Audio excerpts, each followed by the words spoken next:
ষোড়শ মহাজনপদ কি ছিল? সবার আগে এই যে এর রেফারেন্সটা আমরা বৈদিক যুগে পেয়েছিলাম। বৈদিক যুগে আমরা দেখেছিলাম কি সবার আগে ছিল হচ্ছে পদা, এই শব্দটা ছিল পদা।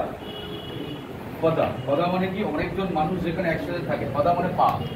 অনেকজন মানুষ যেখানে একসাথে থাকতে শুরু করলো সেটাকে বলে পদা।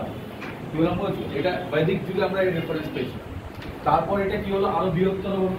তারপর এটা কি হলো? জনপদা। তারপর এটা হলো জনপদা, মানে আরো বৃহত্তর। লাস্টে যখন এটা আরো বৃহত্তর একটা নাগরিক সভ্যতায় পরিণত হলো তখন এটা হয়ে গেল মহাজনপদ। কথাটা বোঝা গেল? মহাজনপদ। তাহলে এভলিউশন গুলো মাথায় রাখতে হবে। সবার আগে এটা ছিল হচ্ছে পদা। পদা মানে যখন অনেকগুলো মানুষ একসাথে থাকতে শুরু, সেটাকে বলে পদা। এটা আমরা রেফারেন্স পেয়েছিলাম বৈদিক যুগে। তারপর এটা হয়ে গেল কি জনপদা। জনপদা মানে আরেকটু বৃহত্তর আর কি সমাজ ব্যবস্থা।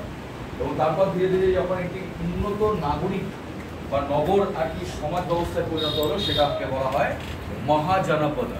তাহলে এই যে মহাজনপদ আমরা পড়ছি, দেখবে নোটস দেওয়া আছে, নোটসটা অনেকটাই আপডেটেড। তো এটা হচ্ছে 6th century BC. 6th century BC, ঠিক আছে?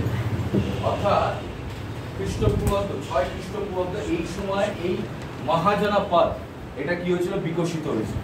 তাহলে এরকম মহাজনপদ মানে জনপদ অনেকগুলো ছিল। ইট ইজ সেড দ্যাট জনপদ মানে 40-50টার উপরে ছিল, কিন্তু তার মধ্যে সবচেয়ে শক্তিশালী ছিল 16টা মহাজনপদ। কি বললাম বলছি? এই জন্য এটাকে বলা হয় 16 মহাজনপদ। বুঝেছো কি বললাম? তাহলে জনপদ অনেকগুলো ছিল, ছোট ছোট ছোট ছোট জনপদ। সেগুলো যখন আর কি ধীরে ধীরে ধীরে ধীরে শক্তিশালী হয়ে মহাজনপদে পরিণত হলো। এরকম কটা মহাজনপদ ছিল? 16টা। এই জন্য এটাকে বলা হয়, এই চ্যাপ্টার থেকে বলা হয় 16 মহাজনপদ। এখান থেকে আমরা দেখবো রাইজ অফ তোমার মানে বিভিন্ন